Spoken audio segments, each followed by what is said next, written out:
you had the chance to preview a game that recently was announced that it got delayed. Let me get this. And yet they Don't. made the Don't. miscalculation to not delay our coverage. Whoops. Yeah. So I've got to get this. Let me get this video going here. And once again, I was told do not play this B-roll footage.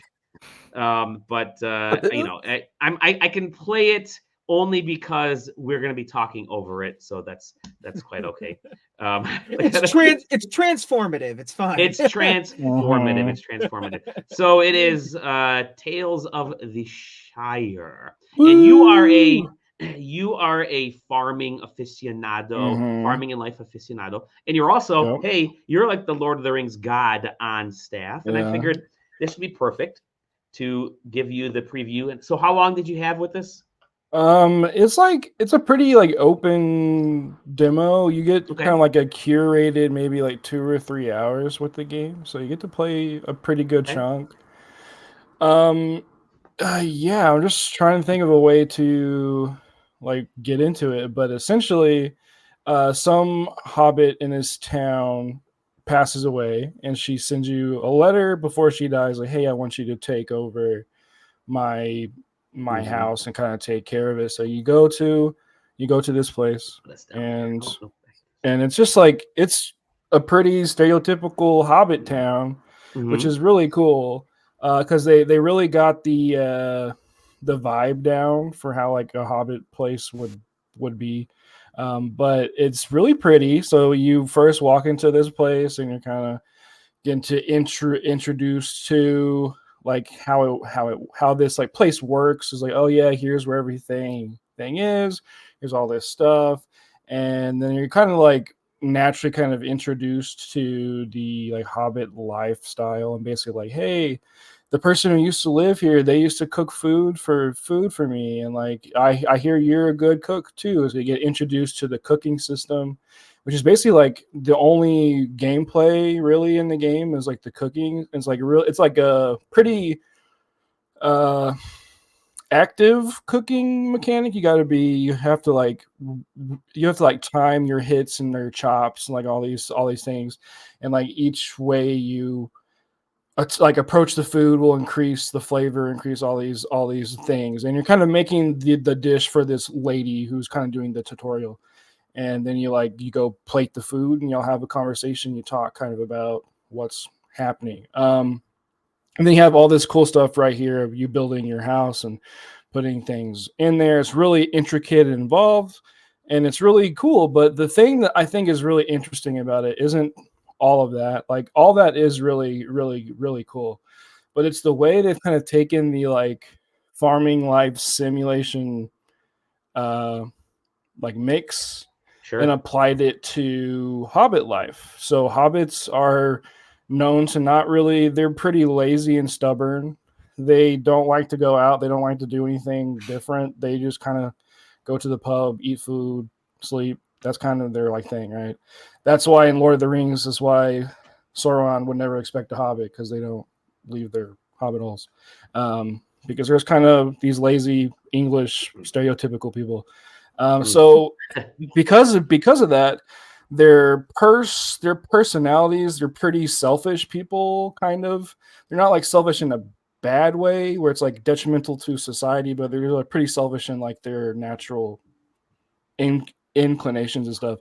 So that makes it really fun to talk to them and trying to become friends with them. So that becomes kind of like the core mechanic of the game, is like, I want to become friends with these people, because that's the game essentially, is becoming friends with everyone in this town. And you have to do quests like, hey, like this guy's being a jerk. How do I do that? And you have to help instigate and like investigate and figure out like, oh, what does he like to eat? What does he like? How is he as a person? And you kind of help this other person figure out the way to approach that. So you can be like, oh, he likes cherry pie or whatever, and invite him over to your house and kind of give him the food that he likes and makes him happier. So then that helps the other person figure out their kind of side of that. So instead of them being a jerk and then like not giving them a discount on food or whatever, merch, whatever, it'll help them be like, oh, I'm in a better mood. Here's this sort of thing. So it's like that's just kind of at like a base level,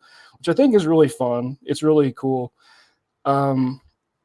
There's just so much customization you have over that too, which I think is fun with like your food and having to approach investigating and kind of figuring out how the other hobbits work.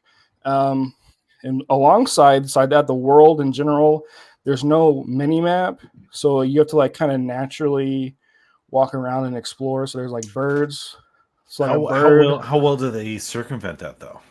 Like, because like it's a danger to like. I don't know how big the map is. You're the one that played it, but like, obviously it's a design choice, but it only works if they create a world which is clear to navigate. I guess it's like kind of like a design question, I guess, from my standpoint. So, there's no mini map, and the way they do it is there's these birds. So like if you select a quest or something, the birds will kind of like lead you where you go as you're walking around. They're eagles or what?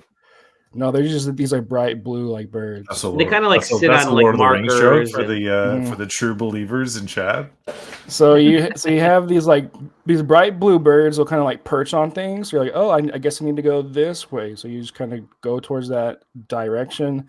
And then if there's butterflies around, you know that there's something that you can gather. And if there's like fish popping up, you can go fish. So there's all these like kind of natural ways the game kind of informs you and informs your playing it, that makes it not be kind of obtrusive, which I like really like. They really focus on that sort of natural world aspect of this. Yeah. Because there wouldn't be a HUD. There wouldn't be a HUD in Lord of the Rings, I guess, right? But yeah, it's really cool. I think the kind of pitting, like if you were going to do a kind of life sim in Lord of the Rings land, Middle Earth, you would pick the hobbits because they're the most interesting kind of, and because they're just normal people, which is what makes it fun, but also their personalities are so like out of like just so crazy that it makes for a really interesting interactive thing. And you as a mediator is really cool. You're like, oh, I got to invite this guy over for breakfast and second breakfast and dinner, and like kind of figure out what his thing is and like cook him the best meal and like all stuff. So I think it's cool. Hobbits are like, so I know like hobbits they're very socially focused, right? Just in the books and even in the movies and stuff. And so like meals and sharing and community is a big part of their lifestyle. And yeah, I mean, okay. So this kind of dives into that, what you're saying. Okay. Yeah. So like, essentially Tolkien based hobbits off of like the stereotypical English side, like old people essentially is what they're based off of. So they just want to eat, hang out, talk shit at the pub, and they don't care about what's going on like anywhere else essentially, right? That's why I was saying before, they're the kind of the perfect choice to deliver this ring to be destroyed, because you're not going to expect a hobbit to do it, because they're lazy, and two, they don't really leave their hobbit homes. So it's kind of like, yeah, but yeah, it's the perfect setting to choose in this world to do like a life sim. Like, yeah, it's the hobbits, of course, but yeah, I think it'll be good. Cool. My only concern is the longevity of it. I got to see what happens after the first couple hours, like where the you want to keep doing stuff. It's a tough market to capture. Yeah, so like one of the things trees. Yeah, one of the things they told us back at SGF is that there is sort of an end game here. We don't know what that is, because this takes place during a specific period of time in the the Lord of the Rings, but so stuff, it's not like you're going to be just farming for the rest of eternity. Like there is stuff that happened. I don't know what that is. I don't know what that setting is, but yeah, it is timed, I guess. Are they going to raise the Shire like they do in the books? You got to form a militia and fight against the Sauron or what? Right. Don't they get like attacked where there's like certain battles in the Shire and everything too?